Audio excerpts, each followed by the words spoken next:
So my name is Natalie Griffith. I'm the CEO and co-founder the only founder of Identity Spark, which is a brand and marketing communications agency for video games companies and technology companies. I've been running that for nearly 6 years, but I've been in the games industry 29 years this year.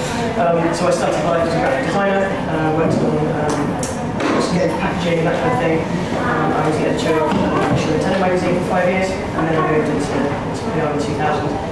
And I established the PR marketing team at Blitz Game Studios in London. So I've been around for a while. I tend to focus these days much more on branding and marketing than on pure PR. So what I want to do is take the approach that I take for helping companies establish their brand and get a sense of what they stand for, and apply that to you as individuals. Now, I know the kind of concept of your personal brand is a bit of a high-long but bear with me, because I think the core of what's at the bottom of this is stuff that I think is very valuable for you when you're working out where you want to go and where you might fit. So the idea of being asked what you want to be when you grow up. Can anyone remember being asked as a kid? Has anybody been asked to grow up here? No, not in those words. Actually, I have been asked in those words. Jokingly. Yeah, when you're going to get a proper job, when you're going to okay, fair enough. But I think generally it's something that we stop asking for. We stop, as kids, it's like the world's your oyster, and it's like, what are you going to do when you grow up? And it's usually that's what you're going to do, not what you're going to be. And I think that that's one of the most important things for a business brand, but also for you personally. Who do you want to be? It's not about the kind of the end goal of what you want to do. It's not about the tasks and the jobs and the day-to-day. It's who do you want to be as a person? What impact do you want to have on the world around you, on the people that you work with and work for? So I've been thinking about this for a while, wondering why we stop asking people that at the point when they're going into the world to try and be something or do something. And so what I like to do is ask people that all the time. Because I haven't grown up yet, because hell, that, growing up's boring. And we all change all the time, but I think it's really important to get a sense of who you want to be and where you're heading. So when I was a kid, when I was about 8, I wanted to be an astronaut.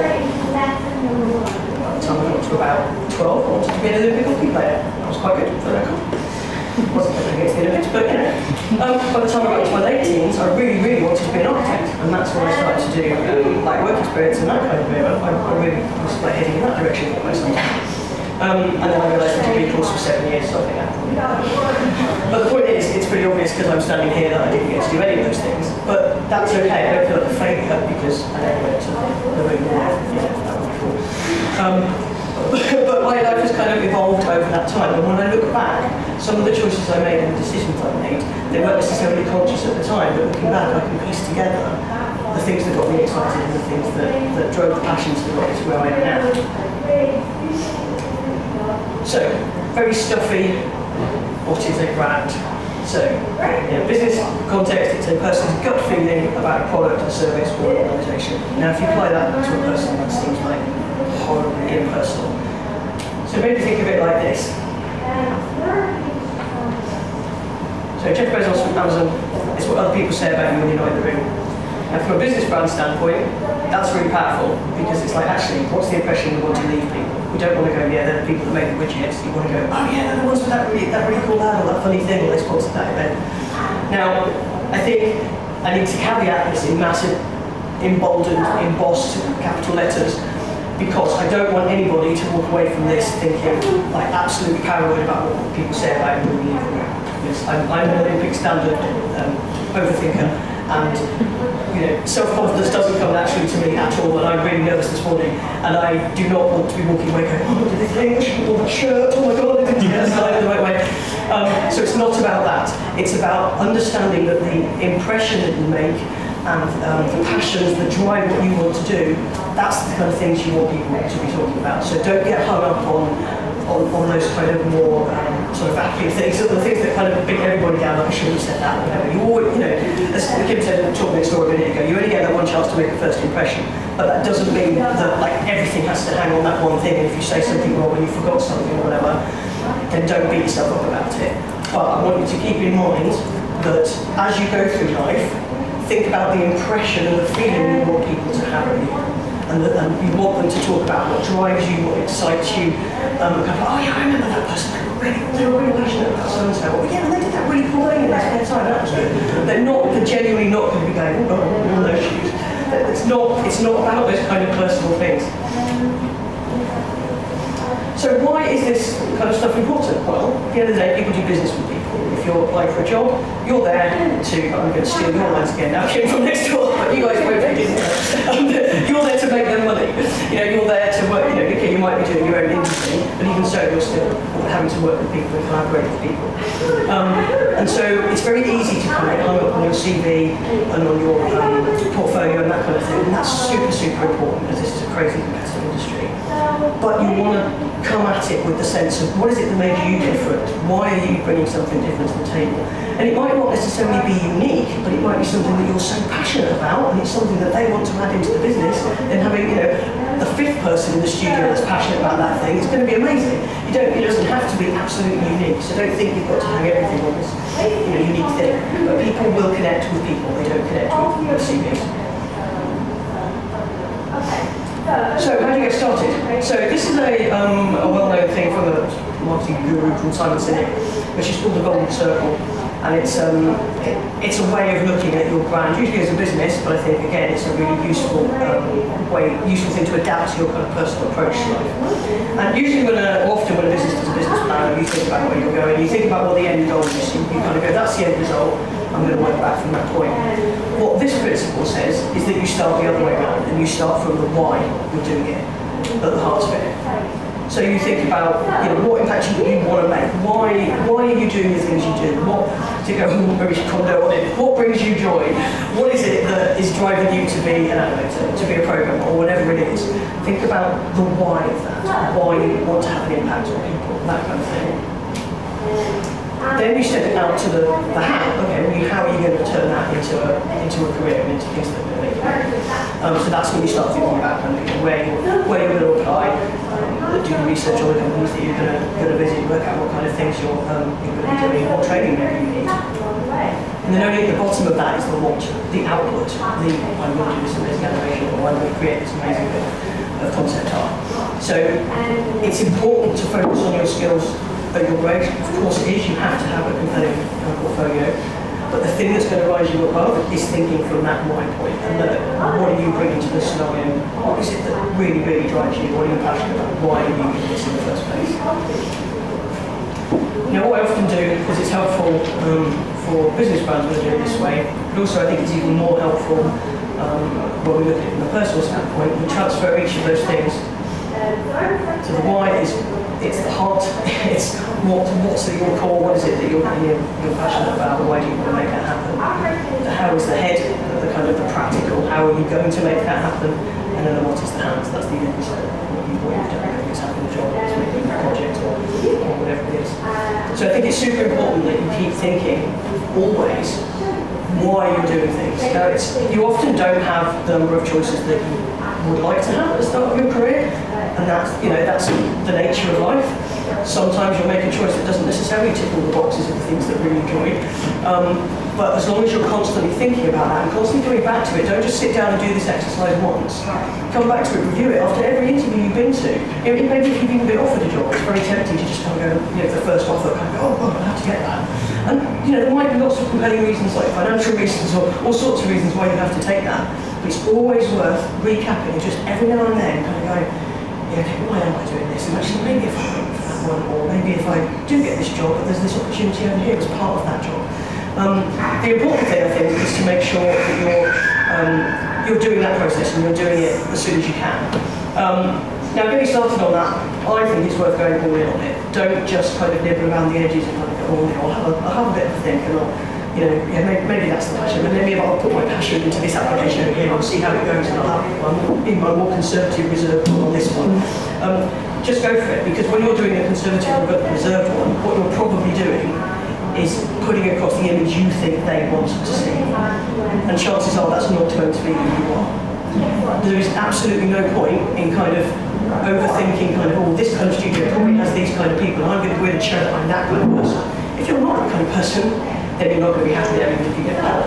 So the end goal isn't getting the job, the end goal is getting somewhere where you're going to be able to thrive and learn and grow and meet with people and make new friends and really thrive on it. So once you've sat down and you've thought about what are your drivers, what is the why, what you're trying to achieve, then make sure you put that in everything that needs to shine through from your covering letter, from how you present your CVs, how you choose your portfolio pieces, how you present yourself in an interview.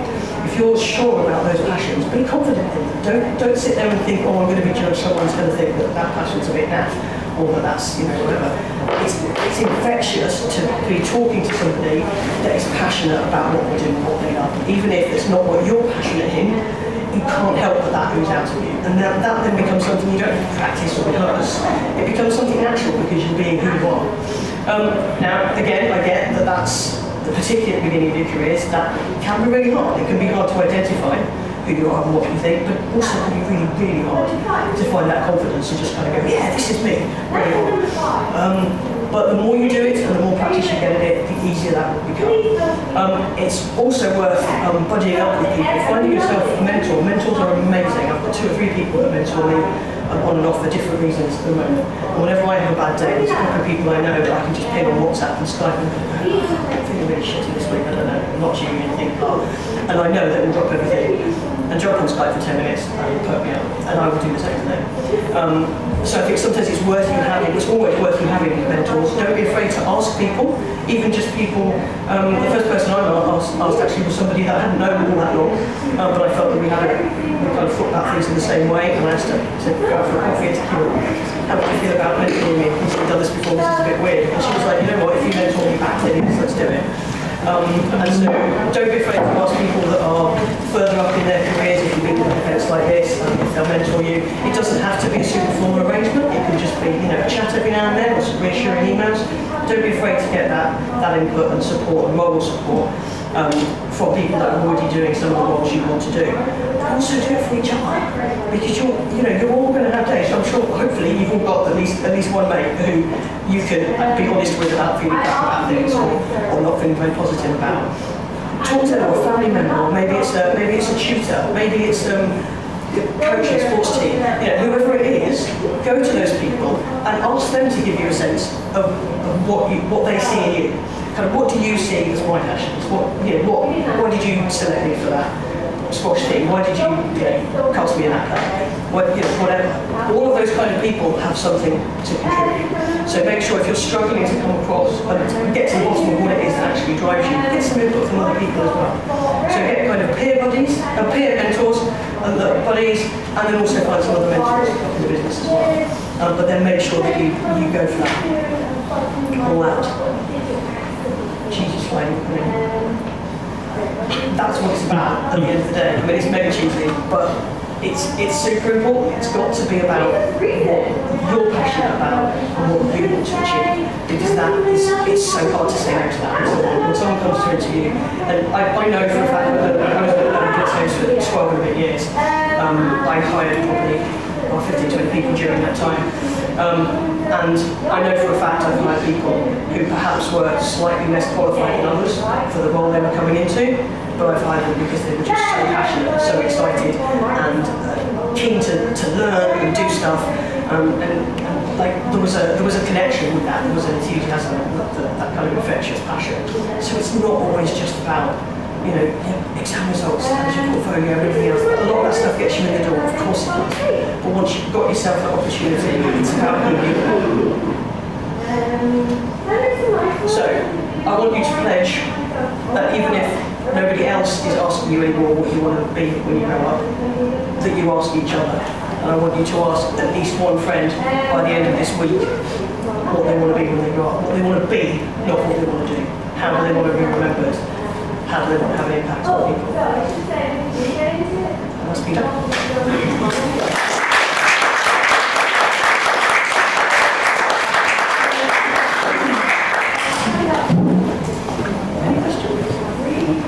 It can be more specific about what to get stuff before the talk.